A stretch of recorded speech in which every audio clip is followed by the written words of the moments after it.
Assalamualaikum warahmatullahi wabarakatuh. Alhamdulillahi rabbil alamin. Nahmaduhu wa nasta'inuhu wa nastaghfiruh wa na'udzu billahi min shururi anfusina wa min sayyiati a'malina.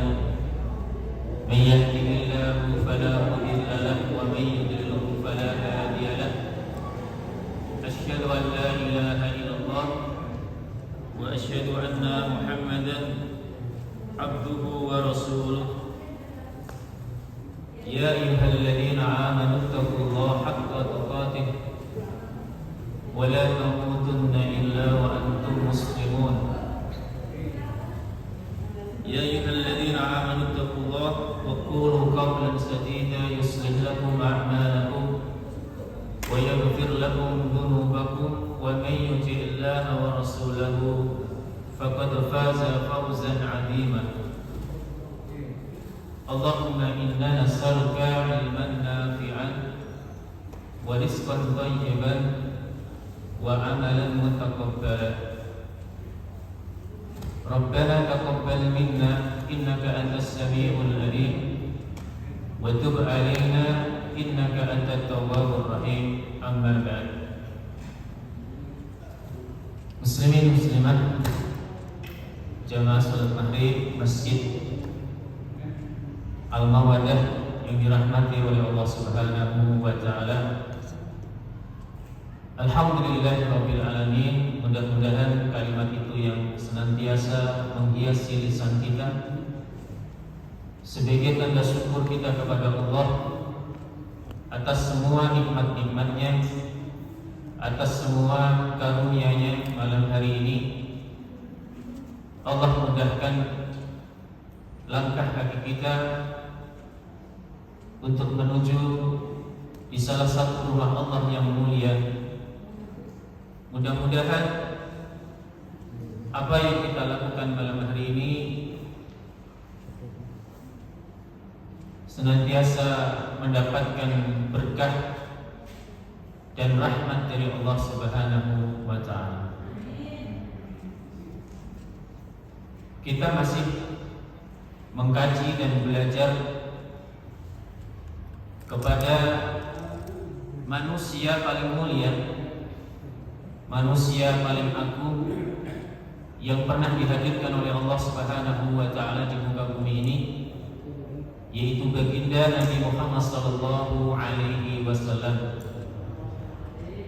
Mudah-mudahan dari waktu ke waktu, hari ke hari, sepanjang kita belajar kepada Nabi Muhammad sallallahu alaihi wasallam, mudah-mudahan kita senantiasa mendapatkan ibrah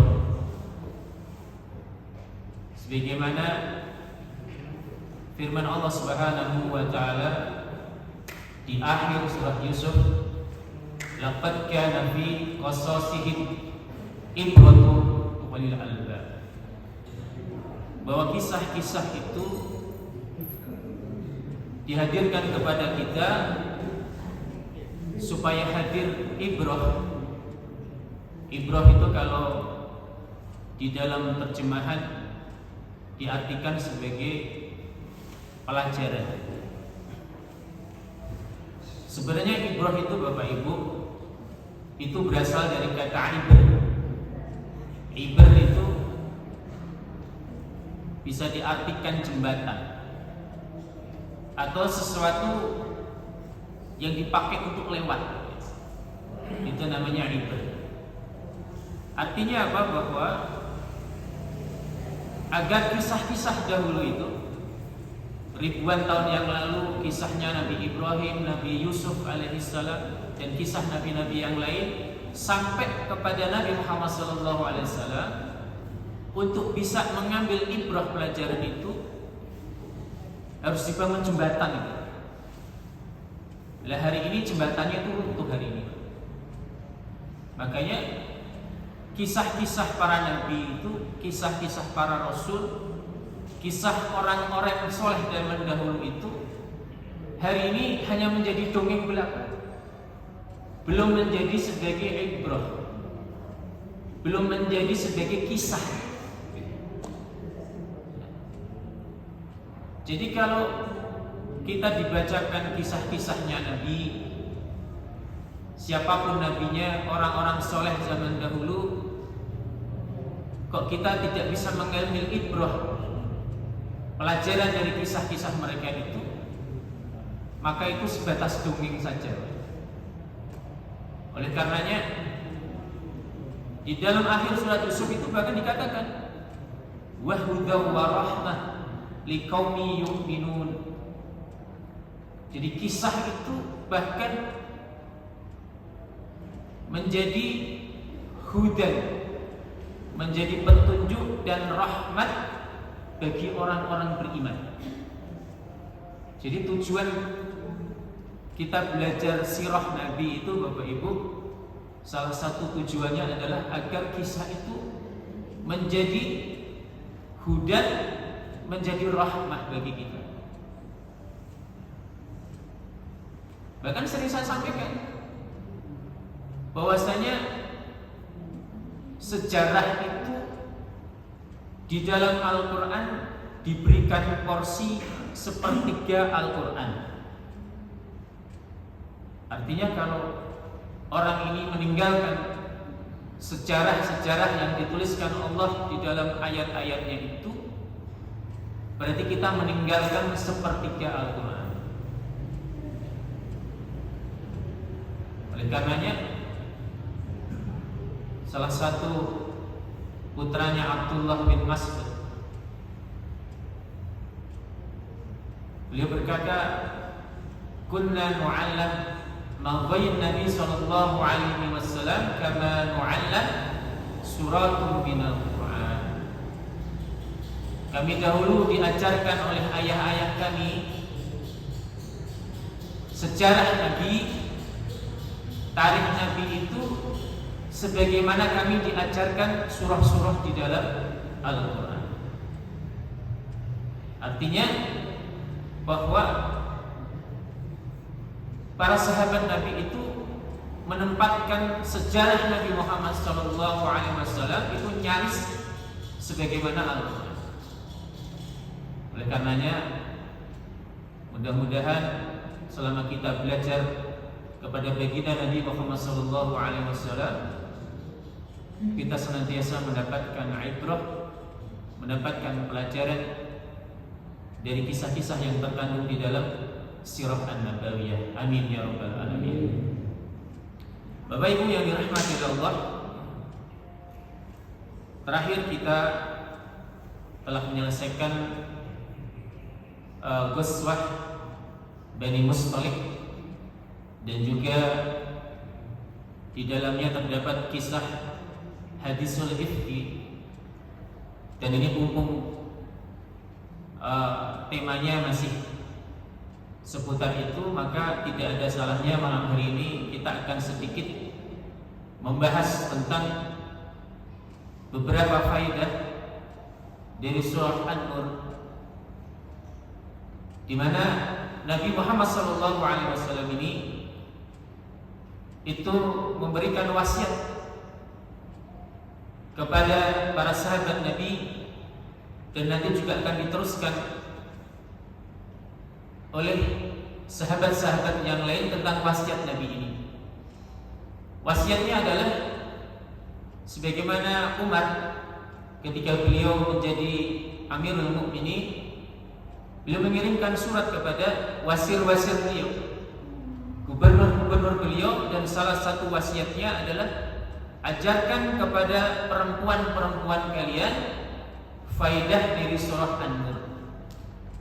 Perempuan ini maksudnya bisa ibunya, bisa anak perempuannya, bisa bibinya, bisa menantu perempuannya. Artinya bahwa surah An-Nur ini memiliki kedudukan yang sangat tinggi.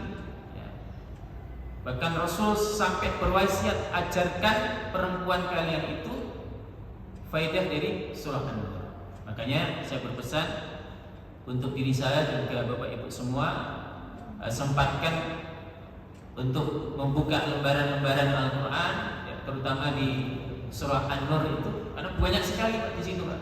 Ya, banyak sekali pelajaran-pelajaran, terutama pelajarannya adalah untuk wanita. Makanya tolong nanti dibuka ya, biar kita paham apa yang bisa kita ambil dari surah An-Nur.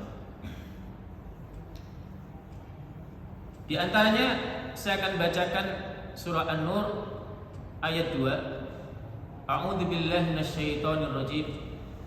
Az-zaniyatu waz-zani fajlidu kulla wahidin minhuma mi'ata jaldah wa la ta'khudhukum bihima ra'fatun fi dinillahi in kuntum tu'minuna billahi wal yawmil akhir wal yashhad adabahuma ta'ifatun minal mu'minin.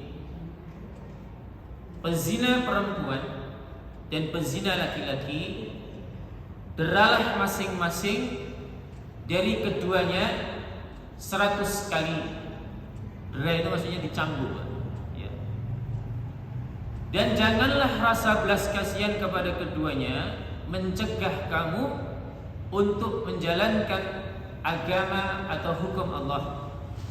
Jika kamu beriman kepada Allah dan hari kemudian, dan hendaklah pelaksanaan hukuman mereka disaksikan oleh sebagian orang-orang beriman.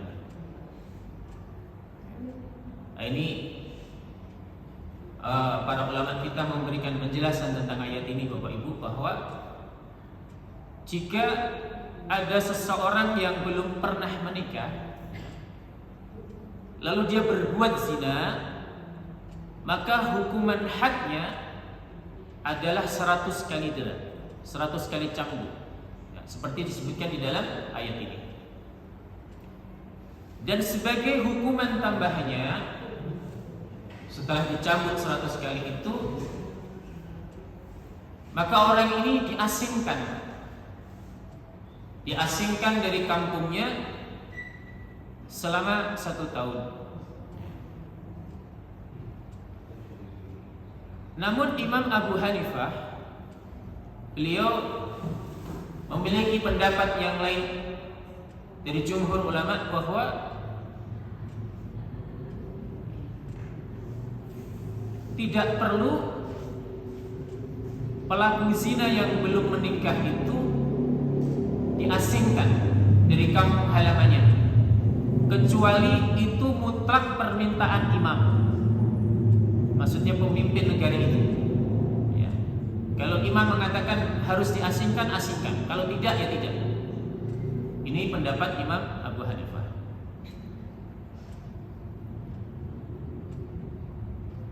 Pendapat jumhur ulama ini, Bapak Ibu, didasari tentang satu kisah di dalam kitab Sahihan riwayat Imam Az-Zuhri dari Ubaidillah ibnu Abdullah ibnu Athabah ibnu Mas'ud dari Abu Hurairah, bahwa suatu hari ada seseorang yang datang kepada Nabi Muhammad SAW.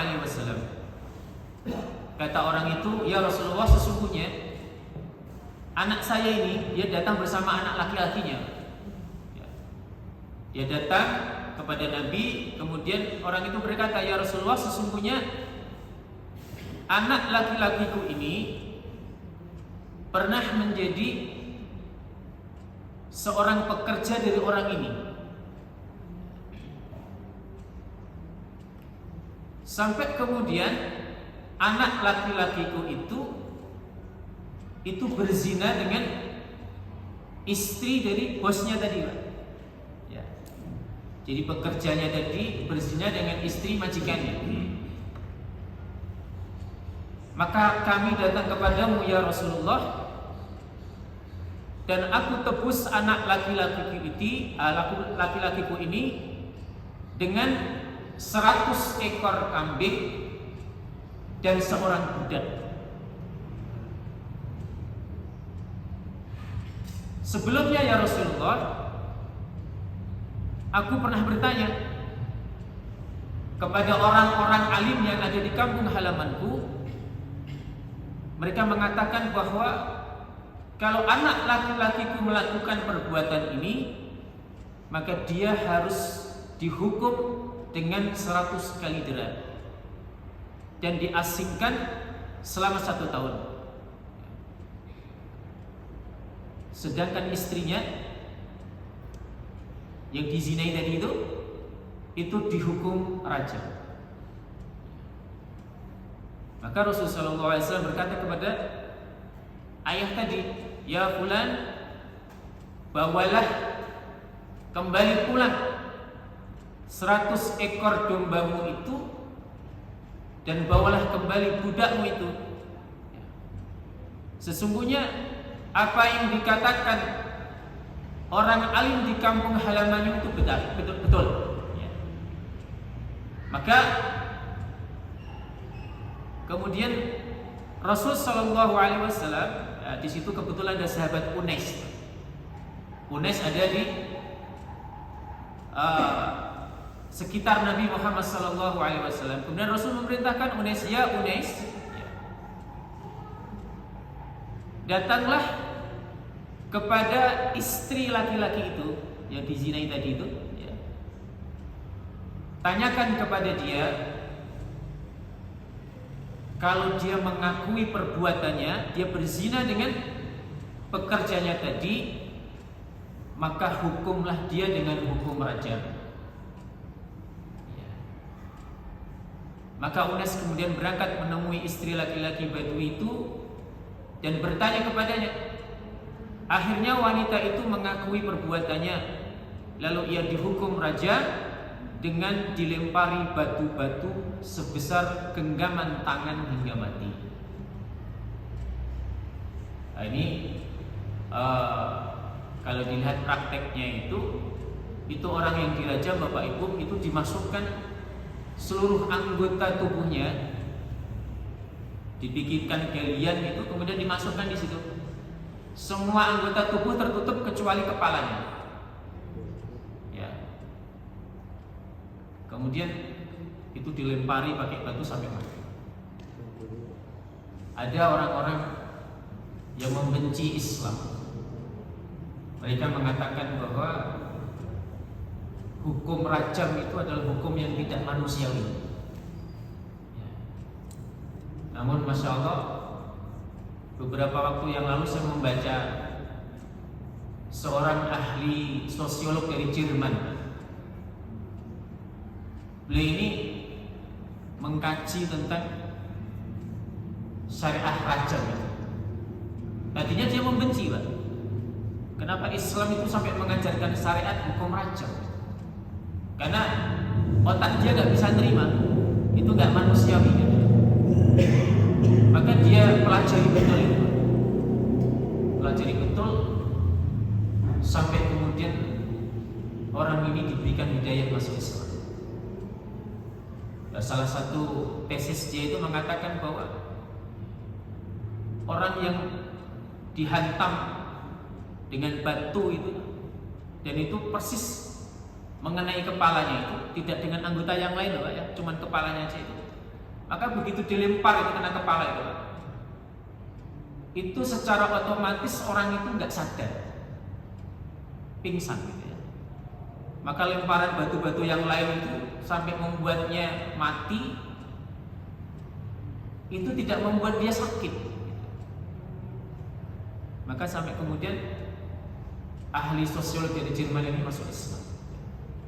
Maka Bapak Ibu yang dirahmati oleh Allah Subhanahu wa taala, kalau kita berikrar ya bahwa kita ini adalah seorang muslim, seorang yang berserah diri kepada Allah Subhanahu wa taala, hanya kepada Allah Subhanahu wa taala, maka syariat yang Allah turunkan itu, kita sebagai seorang yang berserah diri kepada Allah, maka jiwa kita, hati kita harus menyerah kepada keputusan Allah dan syariat Allah, apapun itu. Dan sebagai orang beriman, kita harus meyakini bahwa apapun yang diturunkan oleh Allah Subhanahu wa taala itu semua adalah baik untuk umat. Itu harus kita paham.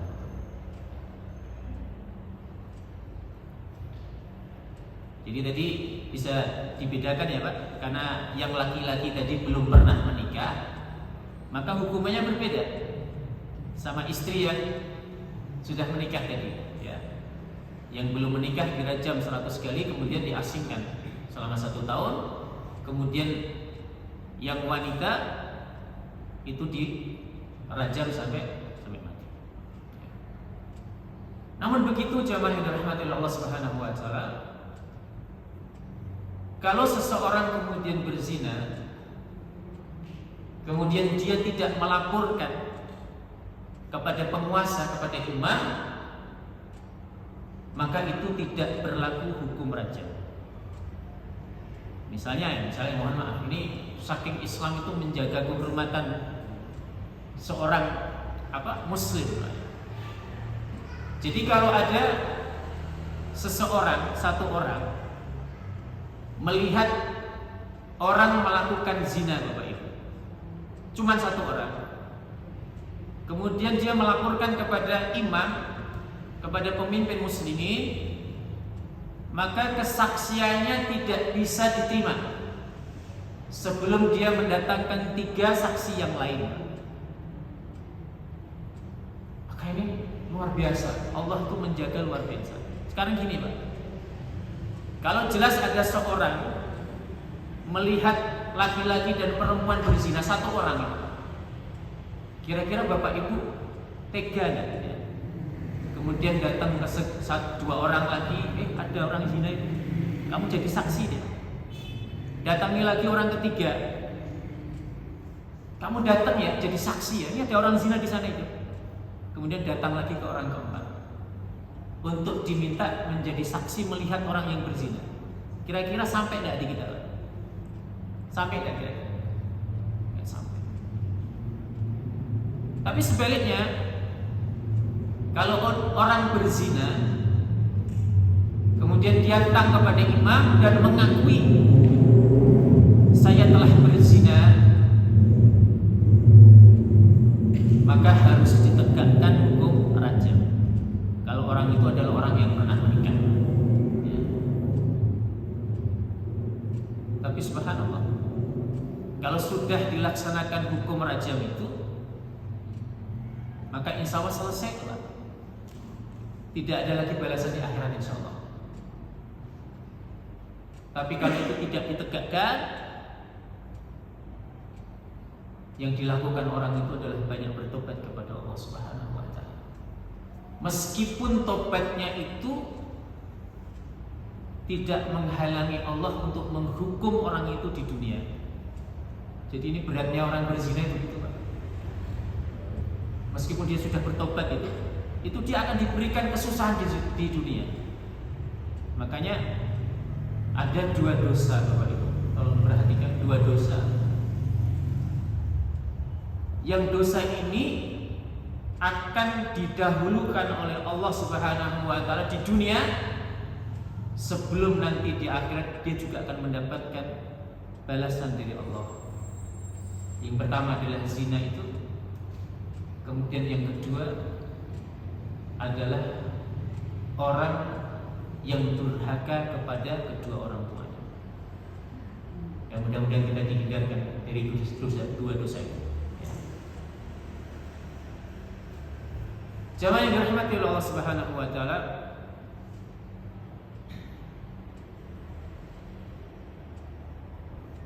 kemudian pelajaran kedua dari kisah hadisul ifki yang diabadikan oleh Allah di dalam surah An-Nur itu, tidak boleh menuduh orang lain tanpa bukti. Allah berfirman, وَالَّذِينَ يَرْمُونَ الْمُحْصَنَاتِ ثُمَّ لَمْ يَأْتُوا بِأَرْبَعَةِ شُهَدَاءَ فَاجْلِدُوهُمْ 80 جِلْدَةً وَلَا تَقْبَلُوا لَهُمْ شَهَادَةً أَبَدًا وَأُولَئِكَ هُمُ الْفَاسِقُونَ. Dan orang-orang yang menuduh wanita-wanita yang baik-baik dengan tuduhan berzina, dan mereka tidak mendatangkan 4 saksi tadi,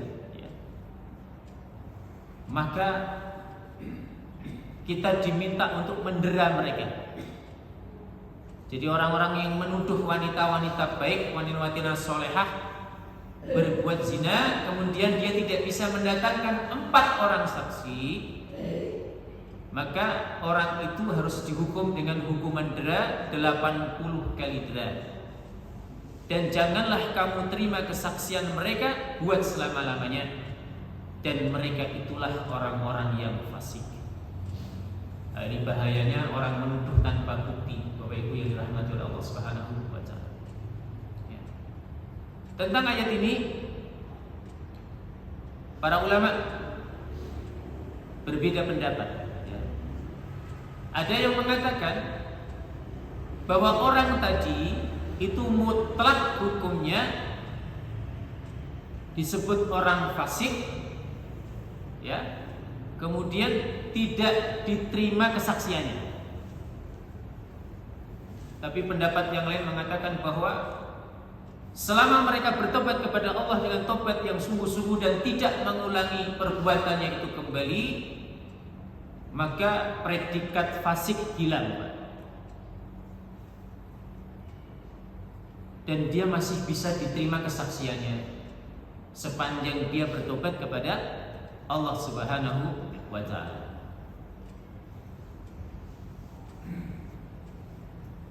Makanya kemudian Imam Ibnu Katsir berkata di dalam tafsir beliau bahwa ada 3 macam sanksi hukuman yang ditimpakan kepada orang yang menuduh orang lain berbuat zina tanpa bukti. Yang pertama, ia dikenai hukuman deras sebanyak 80 kali. Kedua, kesaksiannya tidak dapat diterima buat selama-lamanya.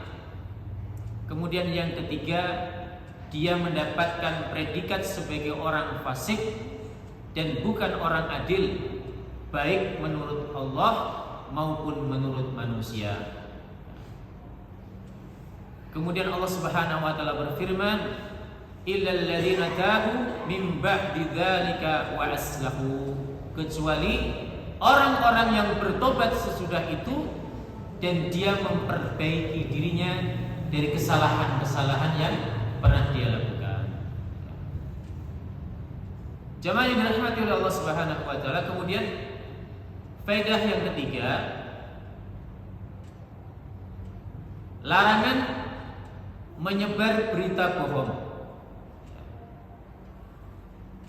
Di dalam ayat ke-11 surah An-Nur disebutkan, innal ladzina ja'u bil ifki usbatun minkum la tahsabuhu syarran lakum bal huwa khairul lakum likulli imri'in minhum maktasaba minal ismi wal ladzina tawalla kibrahu minhum lahu 'adzabun 'adzim.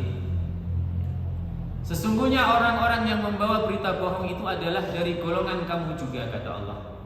Janganlah kamu kira bahwa berita bohong itu buruk bagi kamu, bahkan itu adalah baik bagi kamu. Maksudnya ini untuk keluarga Abu Bakar, ya. Termasuk di dalamnya adalah Ibunda Aisyah radhiyallahu anha. Tiap-tiap seseorang dari mereka mendapatkan balasan dari dosa yang dikerjakannya, dan siapa di antara mereka yang mengambil bagian yang terbesar dalam penyiaran berita bohong itu, maka baginya azab yang sangat besar. Nah, ini adalah kelakuan dari Abdullah bin Ubay bin Salul. Dia akan mendapatkan azab yang besar kelak di hari pembalasan. Kemudian faedah yang keempat adalah bahwa ada hikmah di setiap musibah yang dialami oleh manusia. Allah Subhanahu wa taala berfirman, wa asa an ta'rafu syai'an wa huwa khairul lakum wa asa an tuhibbu syai'an wa huwa syarrul lakum wallahu ya'lamu wa antum la ta'lamun.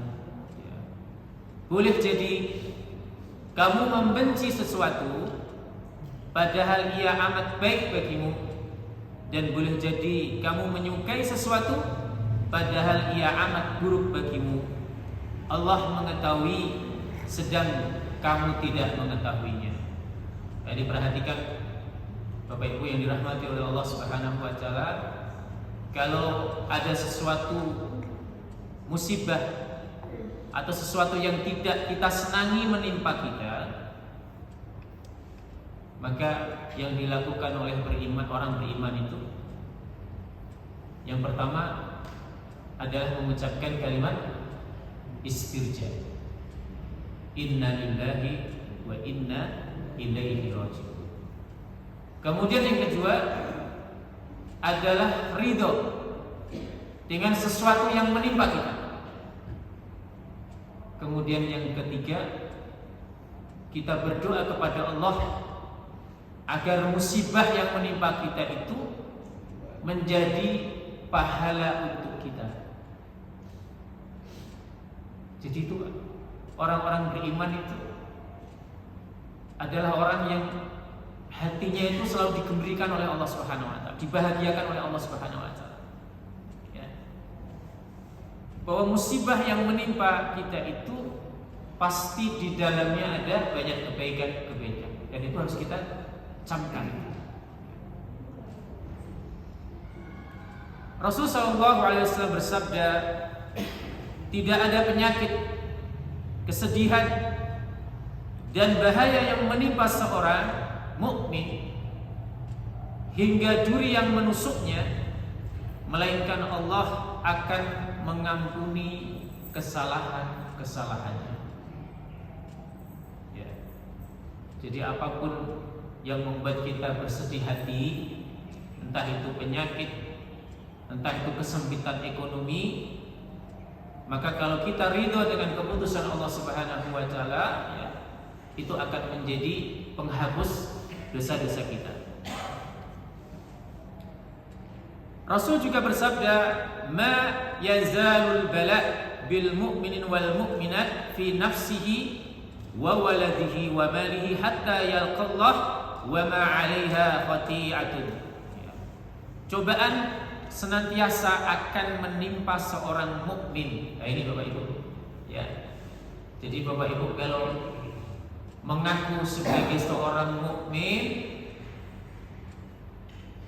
maka nggak ada ceritanya orang yang mengaku mukmin kemudian lepas dari musibah. Ya. Kalau kita mengaku sebagai seorang mukmin, maka musibah itu akan datang silih berganti. Kadang-kadang ujian itu menimpa keluarga kita, harta kita, anaknya, hingga ketika ujian itu menimpa kita sampai kita kemudian bertemu dengan Allah Subhanahu wa taala dalam keadaan tidak memiliki dosa.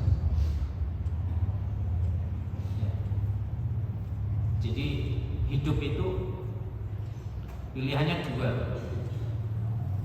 Kalau kita tidak meninggalkan sesuatu yang kita cintai, atau sebaliknya, yang kita cintai itu akan ditinggalkan oleh kita. Ya itu aja. Kita punya anak, kalau tidak kita yang mati, anak kita yang mati. Kita punya istri, kalau tidak kita yang mati, istri kita yang mati. Dan itu bagian dari musibah. Makanya banyak di dalam hadis-hadis Nabi itu, ketika seseorang ditinggalkan orang yang dicintainya,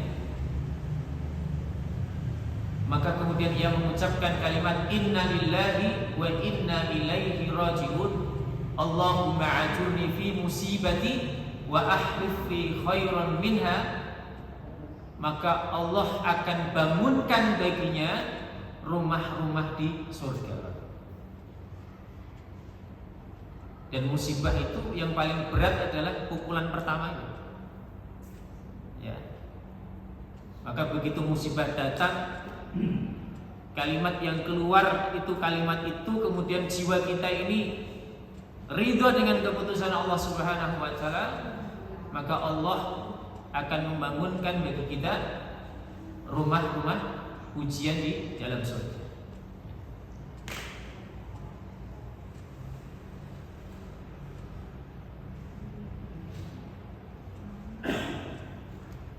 Rasulullah SAW bersabda, sesungguhnya besarnya pahala tergantung dengan besarnya cobaan Jika Allah mencintai suatu kaum, maka Dia akan mengujinya dengan cobaan itu. Barang siapa yang ridho atas cobaan tersebut, maka dia mendapatkan keridhaan Allah.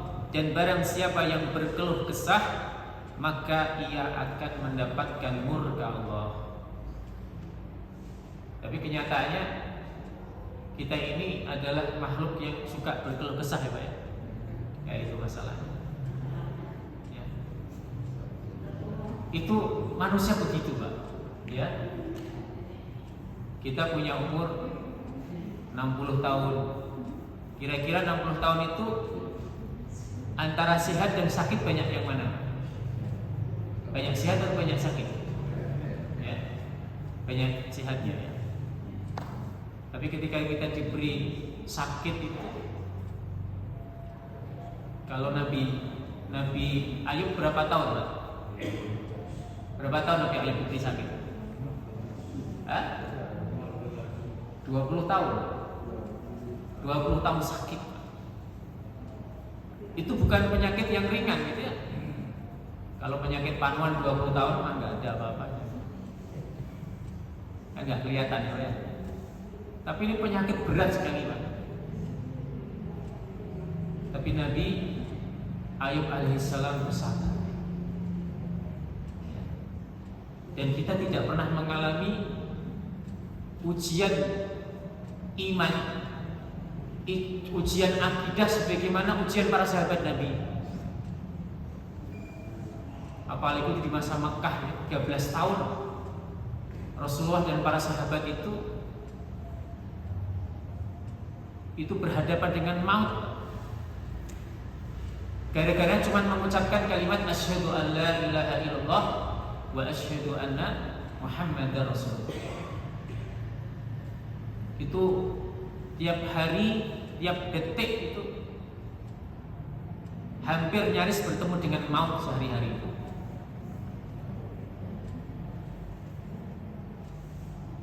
Kemudian